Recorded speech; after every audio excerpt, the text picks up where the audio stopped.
Last time we spoke about the hilarious disaster that was the attack on Sydney Harbor.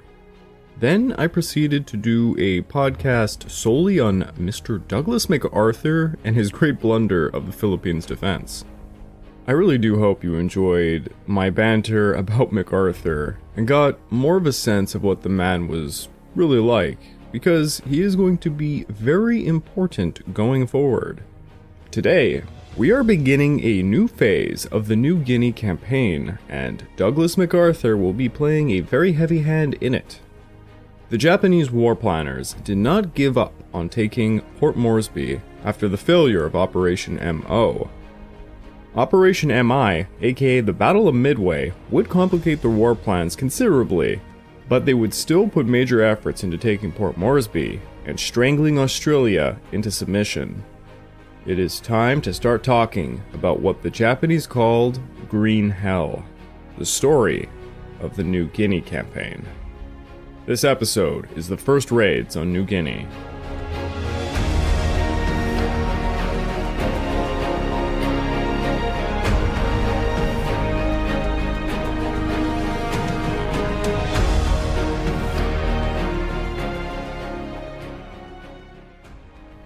Welcome to the Pacific War Podcast, week by week, and I'm your dutiful host, Greg Watson. But before we can begin, I just want to remind you all that this podcast is only made possible through the efforts of Kings and Generals over at YouTube.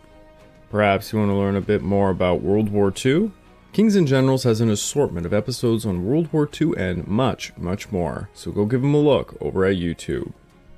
So please, subscribe to Kings and Generals over at YouTube and continue to help us produce this content by checking out www.patreon.com/kingsandgenerals.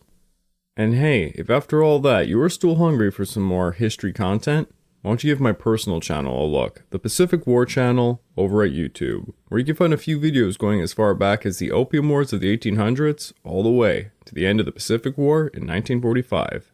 Give it a look, it'll mean a lot to me. Now, since Douglas MacArthur had fled the Philippines and set up shop in Australia, the governments of Australia and New Zealand came to an agreement to grant complete cooperation to the American general. That statement is far from true, but most textbooks will tell you just that. In truth, Australia and New Zealand knew that working with Douglas MacArthur was a necessity, just from the standpoint of getting resources from the United States. That's basically what was going on. Now, within MacArthur's command, aside from Americans, there were also Australians, Filipinos, Dutch, British, and New Zealanders. There were ties of mutual respect and admiration among the commanders, staff, and troops that allowed for an almost complete lack of friction and misunderstanding. That last part of the sentence, again, not exactly true, but a lot of textbooks claim this. Nonetheless, this allowed MacArthur to help develop the defenses of Australia, to reorganize the Australian army, and to integrate their forces arriving from the Mediterranean front with the American units. In that regard, by June, MacArthur could count with 10 Australian and 2 American divisions for his Allied land forces, totaling some 400,000 men under the overall leadership of Australian General Sir Thomas Blamey. To retain their authority over the Pacific, Tokyo's war planners knew that they had to prevent American forces from building up in Australia. And you know what? Another thing to add to all this, because I don't think it actually made its way into the YouTube episode. This is all coming at a time where Britain was afraid of kind of losing Australia to the United States.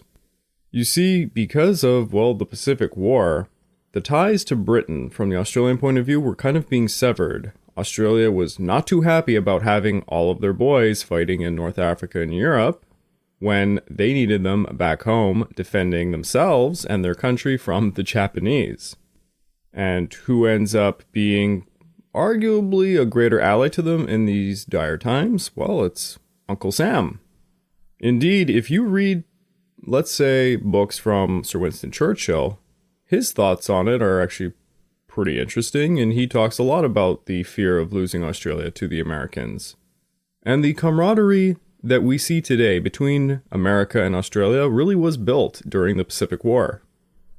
Though that isn't to say they didn't butt heads, because they hilariously did, and one rather funny story was when the United States military had to try and educate their men to stop going after Australian women. You see, a lot of the time, the Americans would come to Australia and they would have a few weeks at a time before going off into battle, while most of the Australian men were in places like New Guinea already. So this left a ton of Americans wandering about in places like Sydney with a lot of Australian women around. And yes, this did lead to a lot of headbutts, and if you look up Pacific War propaganda drawn by the Japanese actually built upon this idea that the Americans were stealing all their women, while the Australians were in places like New Guinea. So just a bunch of oddities and weird stories there. Now, getting back to the episode, the Japanese knew that they had to prevent American forces from building up in Australia.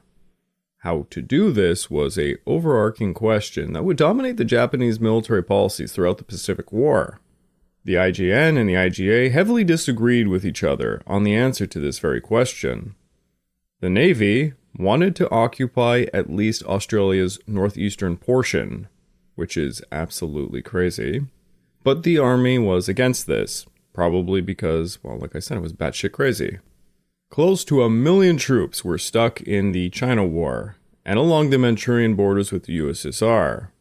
Even if, by some kind of miracle, they had managed to occupy a small portion of the Australian continent, they would be facing one of the worst wars of attrition imaginable, alongside it being a very, very large distance away, so it was a logistical nightmare as well.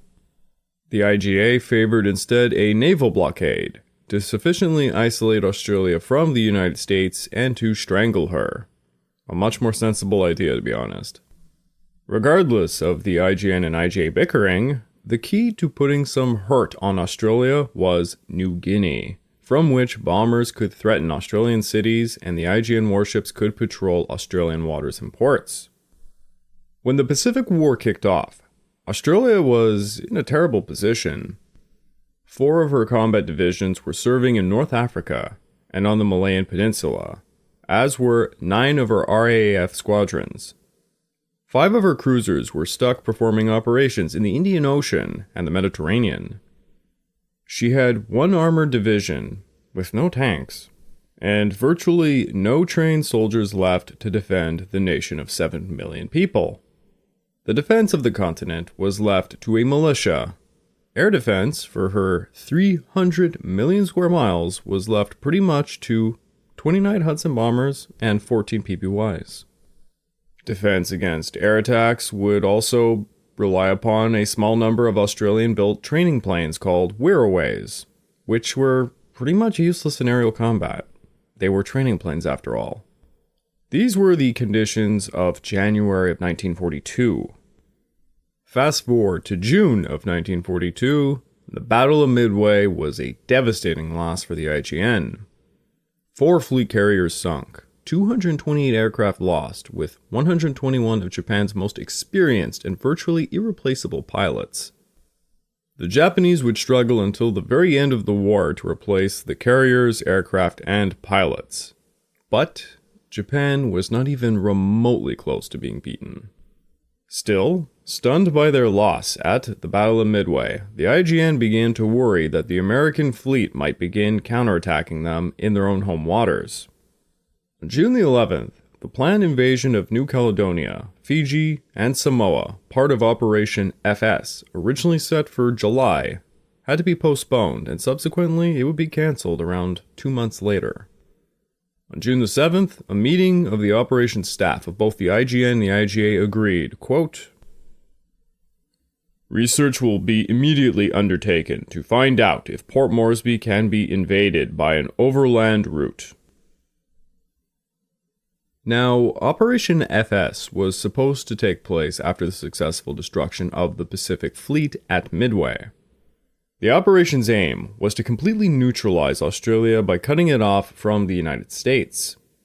On May the 18th, the recently formed 17th Army, based in Rabaul, was established to carry out Operation FS, under the command of Lieutenant General Hyakutake Harukichi.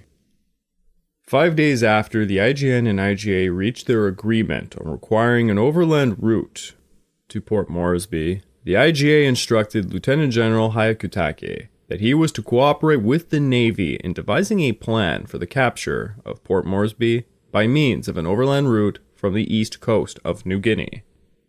The Japanese knew the limitations of the facilities at Lae and Salamaua as jumping-off points for such a venture, so the HQ ordered Hyakutake to send elements of his army to occupy another location just a bit further down the coast, near where the Mambare River empties into the Solomon Sea. He was also instructed to look for additional places to locate air bases. Earlier reconnaissance surveys had already identified the airfield near Buna, around 60 miles south of Mambare River. It looked like it could be expanded upon to become a major base. After the loss of 4 fleet carriers at Midway, there was a large necessity for Port Moresby to be acquired so the Japanese could gain air supremacy over the Coral Sea. The 2 airfields there could be expanded for the use of Japanese land-based aircraft, and the controlling of the Coral Sea airspace would allow Japan to sever communications and supply connections between Australia and the United States, thus permitting Operation FS to be reinstated. The seizure of Lae and Salamaua, accomplished in March of 1942, were the initial steps in taking the grand prize of Port Moresby. In the meantime, Port Moresby was the target of steady bombing campaigns by the IJN's 24th and 25th Air Flotillas. In May alone, 403 aircraft took part in 20 raids. Yet, our friend, Mr. Douglas MacArthur, and the Australian General Blamey kept up a steady flow of supplies and men to replace the losses at Port Moresby rather quickly. Soon, enhanced anti-aircraft defense began to force the Japanese planes to stop low-level bombing, and then they had to attack from 20,000 feet, which reduced their effectiveness. Japanese reconnaissance aerial photography began to convince them that there was a direct route from Buna across the mountains to Port Moresby. On July the 1st, General Hori ordered a small force of his South Sea Detachment, which was now part of the 17th Army, to go to Buna and to investigate the roads in the area for an overland path to the opposite side. The troops General Hori selected for this special assignment had not had a chance to leave when all of a sudden the Imperial General HQ revised the orders on July the 11th. The new orders stated, "The 17th Army, in cooperation with the Navy, shall, at the opportune time, capture and secure Port Moresby and mop up eastern New Guinea." By mere coincidence, 4 days later, on July the 15th, General MacArthur issued his plan for developing Buna into an Allied base from which his aircraft could attack Lae, Salamaua, and Rabaul. MacArthur planned to send 1 Australian infantry division and a unit of American Army engineers overland from Port Moresby to, quote, "seize an area suitable for operations of all types of aircraft and secure a disembarkation point pending arrival of sea parties." MacArthur began moving everything he required in Australia closer to New Guinea, even his HQ, which moved from Melbourne to Brisbane. The American 32nd Division moved from Adelaide to Brisbane, and the 41st Division from Melbourne to Rockhampton near the Coral Sea coast. Engineers were busy building airfield facilities along the northern coast of Australia, edging ever closer to New Guinea. MacArthur considered Port Moresby too vulnerable to enemy attacks to expand its Air Force facilities, so he simply moved existing ones up to Australia's York Peninsula. In June, he sent American engineers to work on a new airfield in Milne Bay, on the southern end of New Guinea. They were joined by some platoons from the 101st U.S. Coast Artillery Battalion.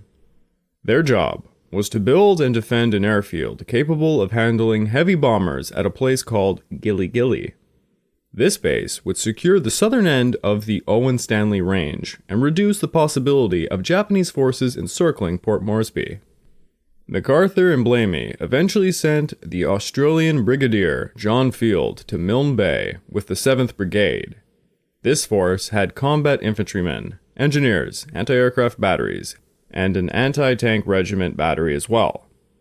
All of the forces locating at Milne Bay earned the nickname, the Milne Force, and were both American and Australian, led by Brigadier Field, who would report directly to General Blamey.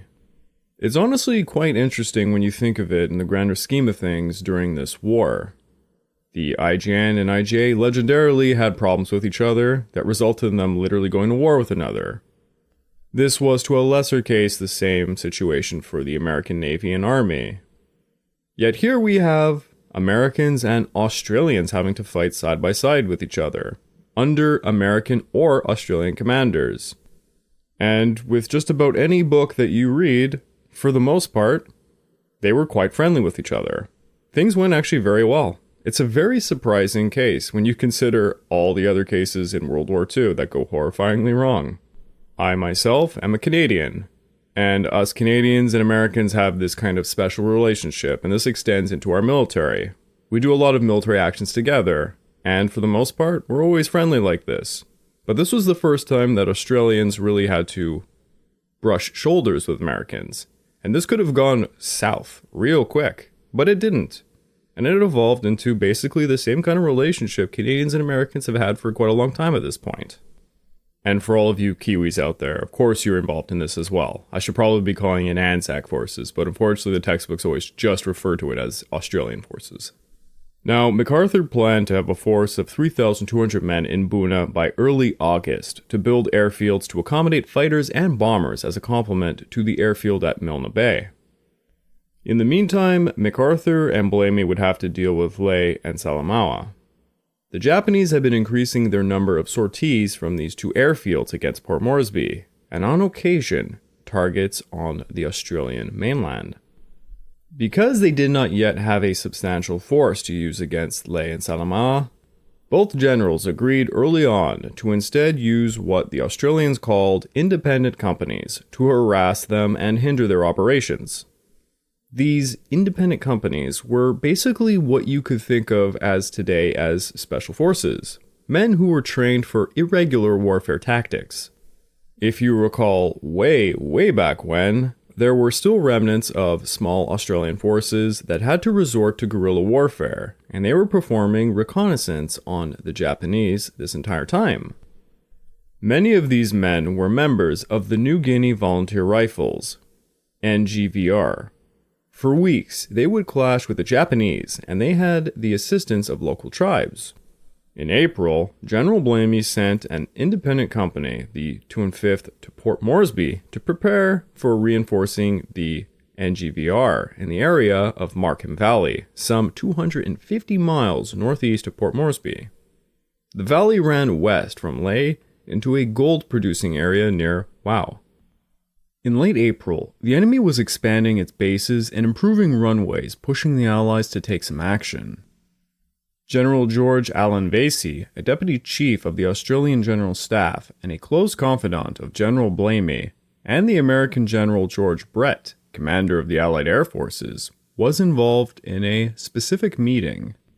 This meeting made a decision to form a large guerrilla outfit called the Kanga Force, which would absorb the NGVR units and other Australian units in the area around the Japanese bases. Added to this would be two independent companies, a motor platoon and an anti-tank battery group.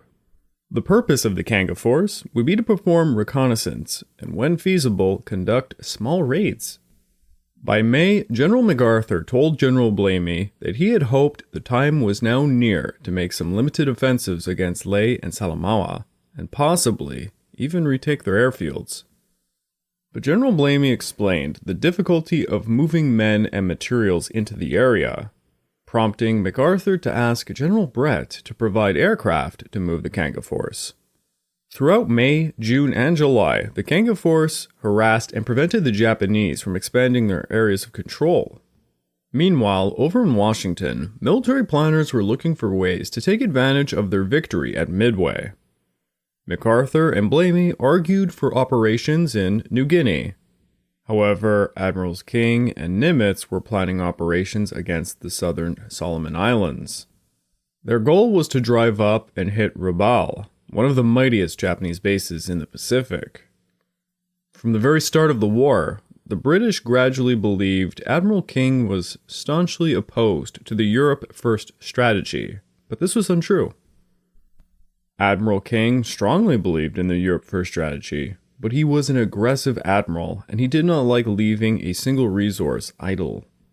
Thus, if something in the Atlantic was just sitting around, he wanted it to get to work in the Pacific. But the British, well, they saw this as him simply trying to boost the Pacific war effort. King would often argue that some offensives needed to be made against the Japanese to prevent them from becoming too firmly entrenched to a point in which it would be impossible to dislodge them. Let us all not forget the entire Japanese plan from the get-go was to hit America as hard as possible, then turtle up and hope America's will to fight would fall apart, as the Americans tossed more and more men against the Japanese defensive perimeter. One of the many offensives King was arguing to begin was a northward drive up the Solomons using only Marines. But General MacArthur wanted this offensive for himself and argued that the army should be doing it. By June the 8th, MacArthur presented plans for a full-scale assault against New Britain and New Ireland to be followed up by hitting Rabaul and then perhaps the Bismarck Archipelago. He requested a division trained for amphibious operations like, let's say, the 1st Marine Division, and 3 carriers to support the entire offensive. The plan was called Tulsa, and it would be backed by General George Marshall, and Washington really liked it.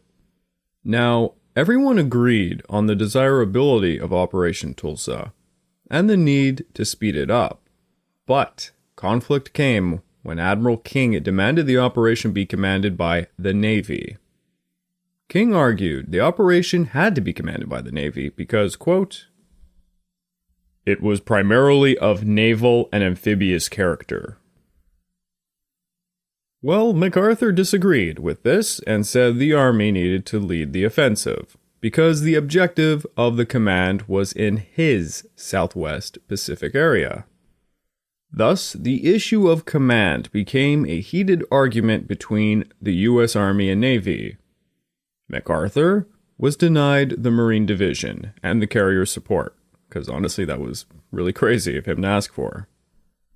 King also opposed it alongside Rear Admirals Charles Cook, the chief of Navy Warplanes Division, because the enemy air bases in the region were far too strong and could place the carriers in danger. To the Navy, it would be better to go slowly up the Solomons and hit Rabaul, eliminating the enemy air bases along the way. MacArthur agreed to their point and stated both the Solomons and the north coast of New Guinea were preliminary steps for the invasion of New Britain. Yet, MacArthur still would not yield to the subject of command, because MacArthur. In the meantime, MacArthur was planning the construction of the airbase in Milne Bay. By June the 12th, he had finally authorized the construction of the secret base at Gili Gili, near the head of Milne Bay. 10 days later, a company of the 46th Engineer Battalion and 2 companies of the 55th Australian Battalion were secretly transported using the Dutch KPM ships Karsik and Bontekoe, escorted by the Australian sloop Warrego and by the Australian corvette Ballarat, along the coast of the site. This was known as Operation Fall River, and it was a huge success. They were unhindered by the enemy. On top of this, MacArthur ordered the construction of another airbase at Maracay, located on the southern coast of Dutch New Guinea, intending to protect Port Moresby's western flank. By late June, the time was ripe for the Kanga Force to launch its first raid. The 205th Independent Company of Major Thomas Keane and Major Flay got enough men together to move into the Bololo Valley to conduct small raids. Among the objectives of these raids were Heath's plantation on the way to Leh and the Japanese bases in Leh and Salamaua. 2 raids were to occur, one over Heath's plantation and the other over Salamaua. On June the 29th, a collection of 70 raiders led by Captain Norman Winning, including some Australian commandos and NGVR veterans, made a successful raid over Salamaua. Winning divided his forces into 7 parties: Lieutenant Kerr's party against the aerodrome, Sergeant O'Neill's party against the wireless masts of Kella, Lieutenant Leach's party against the medical assistant's former house. This was a native hospital. Winning's party against the former police master's house to the north of Leach's objective. Corporal Hunter's party against the Moresby bakery area. Lieutenant O'Haugland's party against Kella Point. And Lieutenant Drydale's motor party in position to break up any attack which might develop from the isthmus against Kella.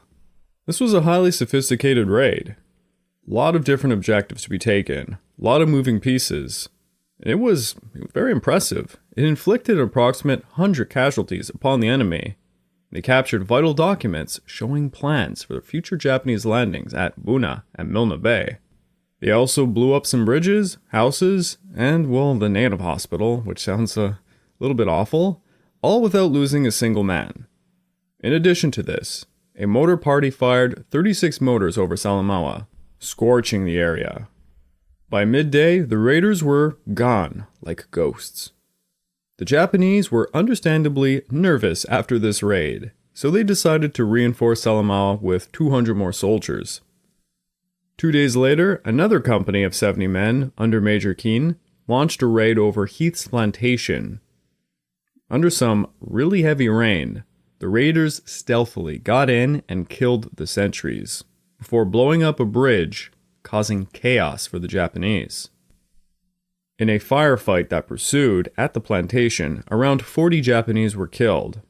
Unfortunately, Major Keane was shot directly in the chest, and as a result, the raid was called off. Keane would die of his wounds later on. Nonetheless, the raiders successfully escaped to the west. And all during this time, the hot fire argument between the Army and Navy raged on. By the way, if you think this argument between Admiral King and General Douglas MacArthur was a one-off, boy are you in for a surprise, because it's going to go on for the rest of the goddamn war. The hatred these two guys had for another is legendary. I am not kidding you when I say multiple books have been written on this subject alone. Check out the title of this book, for example. Personality and Strategy: How the Personalities of General MacArthur and Admiral King Shaped Allied Strategy in the Pacific in World War II by the U.S. Army Command and General Staff College. This book? It's quite a fun piece of literature, and it's coming straight from the source, the U.S. military. They don't hold their punches when it comes to this stuff. But just to give you a bit of a sneak peek, this book makes the argument there were 3 pivotal decisions made during the entire Pacific War by these men and their arguments. The first was the decision to initiate carrier raids against Japan in early 1942. King acted unopposed in pushing these rather audacious plans through. Because at the time they actually were quite audacious, that's a good word for it, yes. The second decision was to invade Guadalcanal, aka Operation Watchtower, in August of 1942. King and MacArthur drove this decision by bickering with another, trying to vie for control over the offensive. This is, if you haven't guessed yet, currently what we're dealing with. Finally, the last one was the long competition between the two men over the Central and Southwestern Pacific drives. This resulted in a huge debate over taking Luzon in the Philippines or Formosa. Now, that last one is a huge can of worms, but to put my 2 cents into it, as they say, the decision to go through with retaking the Philippines over Formosa had rather horrifying consequences. To name just one of those consequences, the Battle of Peleliu. I've always liked to nickname the Battle of Peleliu the most horrifying detour in history. If you have never heard of the Battle of Peleliu, I encourage you just to give it a good Google. Go on Wikipedia for once and check it out. You'll see what I mean. It's one of the bloodiest battles in the entire war. Only eclipsed, I would say, by the Battle of Okinawa, which is just another monster of its own. MacArthur was obsessed with retaking the Philippines. Most of his decisions during the Pacific War were directed at operations edging ever closer to the Philippines. But when you pull out a map and you look at this logically, take the Philippines and Formosa and put them beside each other, it's pretty obvious that Formosa was the more sane choice. It would have driven the Japanese more so to surrender. But anyways, I'm getting way too far ahead into the future, but needless to say, a lot of people, and not just me, would say this: the Battle of Peleliu probably should have never happened. They should have gone around Peleliu. There's actually a few islands they should have never gone to. But because of MacArthur, he argued they had to neutralize Peleliu in order to be able to invade the Philippines. So, needless to say after all that, the rivalry between Admiral King and General MacArthur sure made the Pacific War more colorful, to say the least. On June the 25th, King submitted his first draft for the invasion of the Solomons, and obviously, it was to be exclusively done by Marines and naval units. But it also added some support from MacArthur's aircraft, ships, and submarines. King was so damn resolute, he told Nimitz to commence preparations for the operation. Marshall didn't oppose the plan, but he kept MacArthur's claim to command the offensive. King told Marshall he didn't need MacArthur, nor his forces for the operations, and warned he was already set to perform the operation at any moment. When MacArthur found out about this, he rapidly refused to grant any support for the invasion of the Solomons, and he accused the Navy of trying to gain complete control over the national defense of the United States military and reduce the Army to a training and supply organization. That's so cute of him. Marshall then tried to appease MacArthur by reminding him that they were at war with the Japanese and not the United States Navy, and to set up work to find compromises between the two. So, lest you believe only the Japanese had the inter-service issue, the Americans had their own inter-service issue. Though by no, and I mean no means, is it comparable to the Japanese. Like, my god, the Japanese Navy intentionally dumped army units onto islands without their supplies just to mess with them. On June the 30th, Marshall met with King to discuss the matter, and they struck a deal. On July the 2nd, a directive was issued by the Joint Chiefs of Staff for the New Britain, New Ireland, New Guinea offensive. A whole lot of news. The operation would be conducted in 3 phases. Task 1. The seizure and occupation of the Santa Cruz Islands, Tulagi, and adjacent positions. This is all parts of the Solomons. Task 2. The seizure and occupation of the remainder of the Solomon Islands and of Lae, Salamaua, and the northeast coast of New Guinea.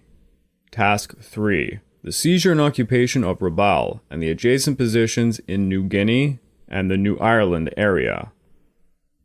MacArthur obviously wanted to be in charge, because MacArthur. But the Navy objected to this, because MacArthur. After all, the first task was almost entirely amphibious in nature, so Task 1 would be assigned to Vice Admiral Gormley, commander of the South Pacific area. The Southwest Pacific area would provide him with whatever naval and air support it could scramble together. Admiral King also urged the Joint Chiefs to exclude MacArthur from the command of Task 1. He did this, get this, by literally moving the border between the South Pacific area and the Southwest Pacific area to the west just a tad. The new border bisected the Solomon Islands, placing its lower half, including Tulagi, in the South Pacific area. I believe our YouTube video shows this on a map. You have to look at this. It's worth a Google. It's so funny to see how they divided this tiny little part of the map and just shifted a little bit, just so MacArthur doesn't have control over that section. Now, MacArthur was going to get to command the other two tasks, but both Gormley and MacArthur urged the target date of Task 1, which was set for August the 1st, to be pushed back because, well, neither of them had sufficient resources to make it successful yet. The Joint Chiefs ignored them. MacArthur accepted the plan nonetheless because, in the words of his biographer, D. Clayton James, MacArthur realized that, though the directive was not altogether to his liking, it represented the first significant departure from the basic Anglo-American strategy policy of merely containing the Japanese until the defeat of the Germans was assured. I would like to take this time to remind all of you that this podcast is only made possible through the efforts of Kings and Generals over at YouTube. Please go subscribe to Kings and Generals over at YouTube and continue to help us produce this content by checking out www.patreon.com/kingsandgenerals.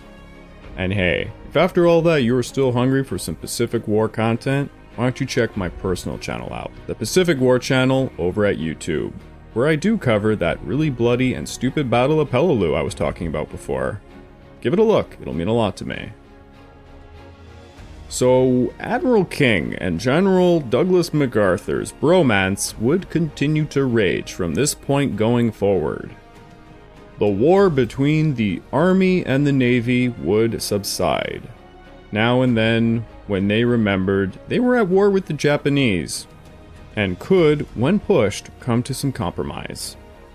Next week, however, we're going to go back to China and see the final conclusion of the Zhejiang-Jiangxi campaign, also known as Operation Seigo, as the Japanese withdraw back to their original positions and cause much more damage upon the civilian populations with the employment of biological warfare.